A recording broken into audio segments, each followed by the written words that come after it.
The June 2026 CFE cases have just been released, and our team at Gevorg CPA couldn't wait to open them up and see for ourselves what our students went up against during this exam. As a reminder, the cases only have been released by CPA Canada. Similar to in the past, CPA Canada releases just the cases. The solutions are not released right away. They are released later.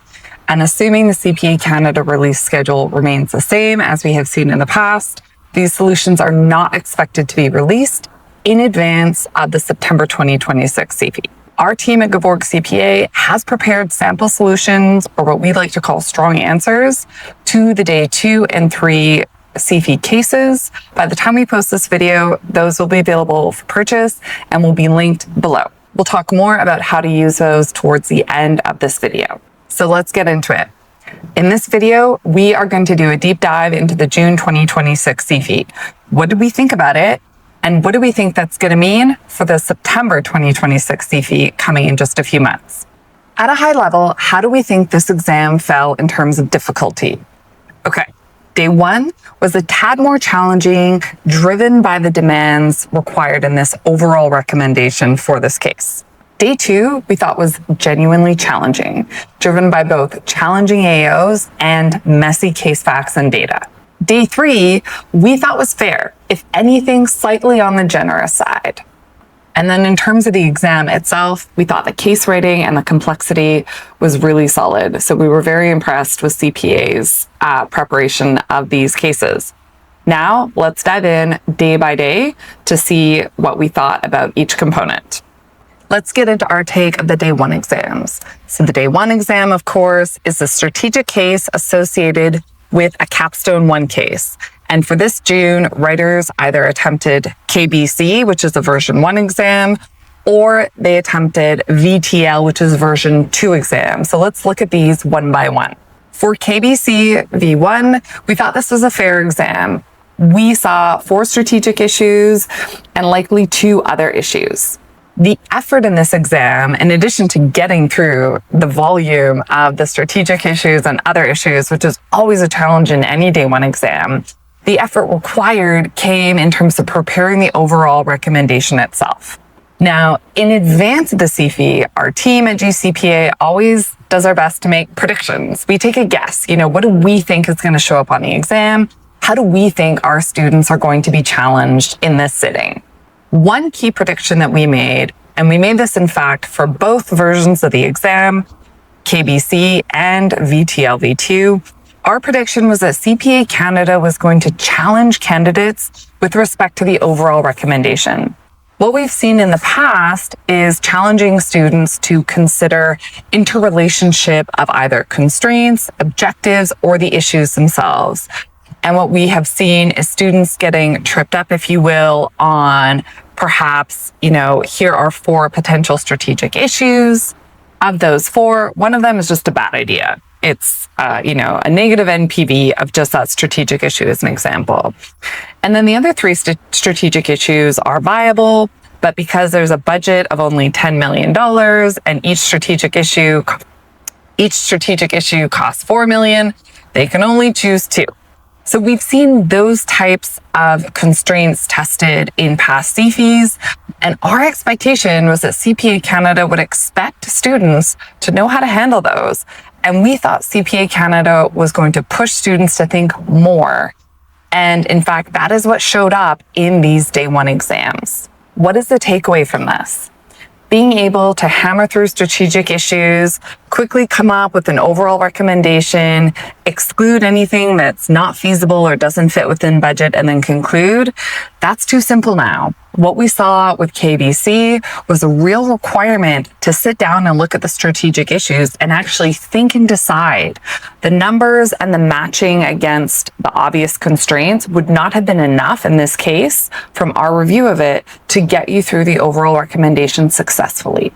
VTL version 2 had a similar feeling from our take. The interesting thing for this case, and also based on what students reflected in terms of their sentiments, was that there weren't any really obvious options that could be excluded. Most of the options were feasible or borderline feasible, and it had students questioning both their math and their mechanics, and also questioning what to do. As with the KBC case, students in the VTL V2 case found themselves having a hard time to actually decide what the overall recommendation should be. The outcome was not as clear, and they really had to think about all the different factors, all of the objectives, and how those fit in with the results of their strategic issue and other issue analyses. A tool that we teach our students to leverage is what we call a decision matrix.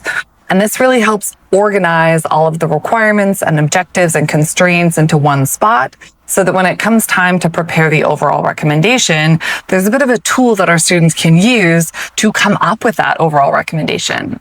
For these two exams, we think that tool would have been especially helpful, because what we noticed and what our students expressed was that there were objectives everywhere. There were, board wants this, so-and-so wants this, we have to keep it within this price range. And students felt quite flustered with the volume of objectives and factors that they had to keep track of, and that they ultimately had to use in preparing their final overall recommendation.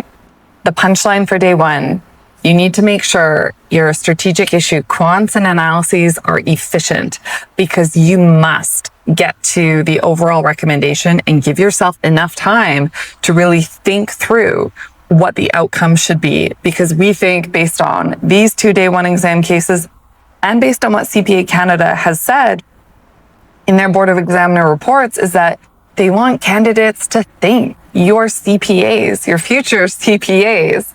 And CPA wants to teach you to be strategic thinkers, and they require that of you.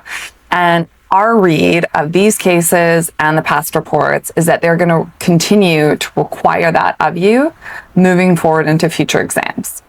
All right, let's move on to day two. Day two is one big case with a common portion that includes FR and MA AOs. And then candidates will each tackle their role AOs depending on the role that they have selected for the CFE. So what do we think about day two? Well, let me read a few words from our students when we asked them to describe what they thought about the ETA exam. One was absolute cinema, unexpectedly horrific, hidden requests throughout the entire exam, and demoralizing. When students come out of an exam expressing a sentiment like this, we're very anxious to look at the case ourselves to better understand. Was it the students' nerves, or was the exam itself challenging? Now, having read through the ETA case ourselves, we would agree this was definitely a challenging exam. Now, that doesn't mean it's a bad thing. That doesn't mean that the failure rates or the pass rates are going to be drastically different. It just means that that exact exam, as it was written, was very challenging. Now, let's talk about why we thought that. There are different variables that make any case challenging, and depending on which variable you add, the case can feel harder or easier. So think about some cases that we've seen in the past for day two. One of the traits of cases that we've seen commonly is that the case facts required to solve an individual AO are usually isolated to the single appendix related to that AO. So one appendix, one AO. Second appendix, second AO, and so on. In the ETA case, students said, and we noticed, that there were case facts all throughout the exam. So you couldn't read an appendix in isolation. You had to actually think about all of the case facts that were represented through the case. Now, obviously, this made the exam much more challenging. And that makes sense. It would be more challenging for us too. And we definitely felt that when we were writing the case ourselves. But our credit goes out to CPA Canada, because if you think about how an accountant is going to be presented with issues from a client or with their own business, the case facts are not always, in fact, they're not likely to be organized like this. So we really thought it was a great way to test a candidate's comprehension and ability to actually solve the AOs, even though it was more challenging. So for the ETA case, the scattered case facts meant that the reading comprehension required to read, think about, and organize the exam was a much bigger challenge than candidates might have seen in other Day 2 practice exams. The second thing we thought that made this exam particularly challenging was 3 super heavyweight FR issues right out of the gate without any really easy AOs to give candidates confidence or some security throughout the rest of the exam. Specifically, ETA throughout, componentization, asset retirement obligation, and a principal versus agent revenue call. Not only are those 3 complex AOs, but each one of them required multi-step work to get through the handbook and come to a solution. There were no easy marks in any of those AOs. When you put those 2 pieces together, challenging AOs, lack of easy AOs, which was a hit to candidates' confidence, and scattered case facts, this became an extreme endurance challenge for candidates to fight through the fear and the defeat that they probably felt with these challenging AOs and the scattered brain that they were probably experiencing as they were trying to organize the case facts and data in order to actually put a solution down in their memo. So for September, what is the punchline? Technical knowledge alone is not enough. You do have to be able to read and comprehend and think about the case in general. This tells us that CPA Canada is reminding us that these cases are cases. They are not individual questions presented as a case memo. And that's our take, and that's what we hope you take into September. Moving on to the Day 3 exams. As a reminder, Day 3 is the breadth test. Multiple competencies across usually 3 exams, and the cases presented on this day are designed to be a test of speed and efficiency and breadth. When we looked at the Day 3 cases on their own, we thought they were very fair. In fact, perhaps a little generous. And our students said the same thing. The sentiment coming out of it was reasonable, fair. I could tackle most of them. Students generally felt able to do them. So what was the challenge though with Day 3? Well, the challenge that we expect we might hear about when the Board of Examiners report is eventually released is that we expect to hear feedback like students struggled on what was supposed to be a relatively easy AO, or even though this case was relatively straightforward, students got confused or students weren't able to produce a reasonable response. Our expectation is that the Day 2 exam rattled quite a few students and caused them to have poor performance on Day 3 as a result. What is the takeaway from this? You need to have a game plan for how you are going to mentally approach these 3 days of the CFE, assuming you're writing all 3 days. Day 1 could be really challenging. Maybe Day 2 is really easy. Maybe Day 3 is really hard. You don't know what you're going to get.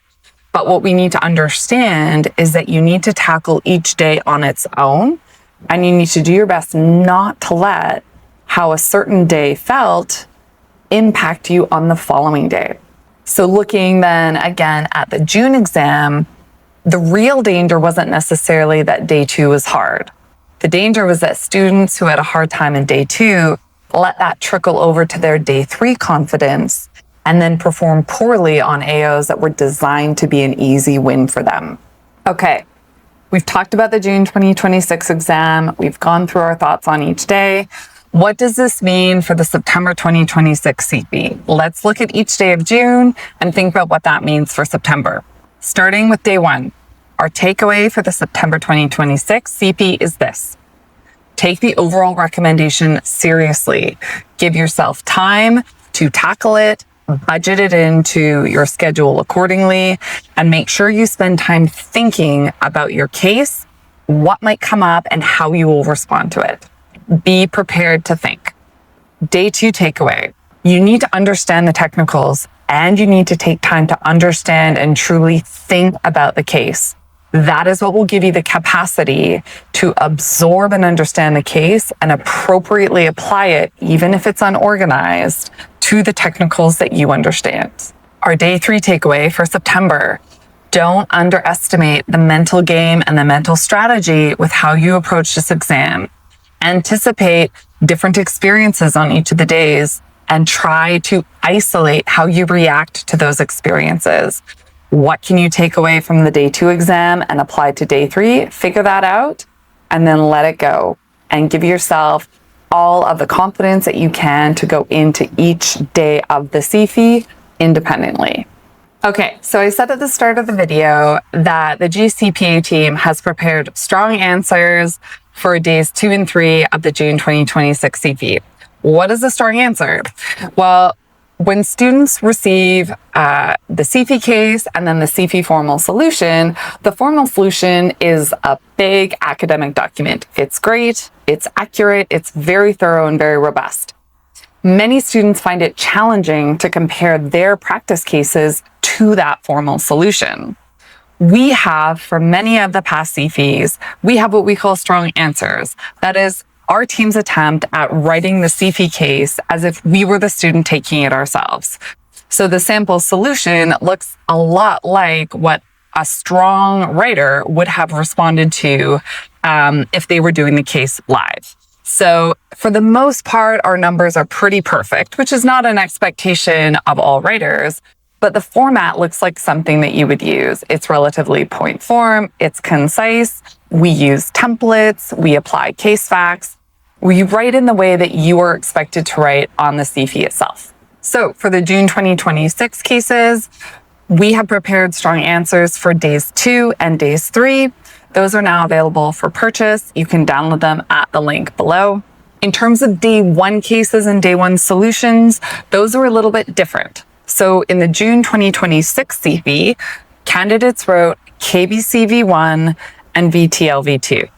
We do not prepare strong solutions for V2 exams because those are typically retired and then not used again. So we won't prepare a solution for VTL V2.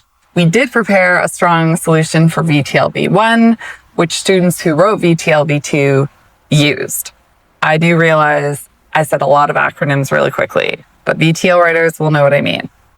We also don't prepare a strong solution for KBC because we don't know yet if that exam is going to be repurposed.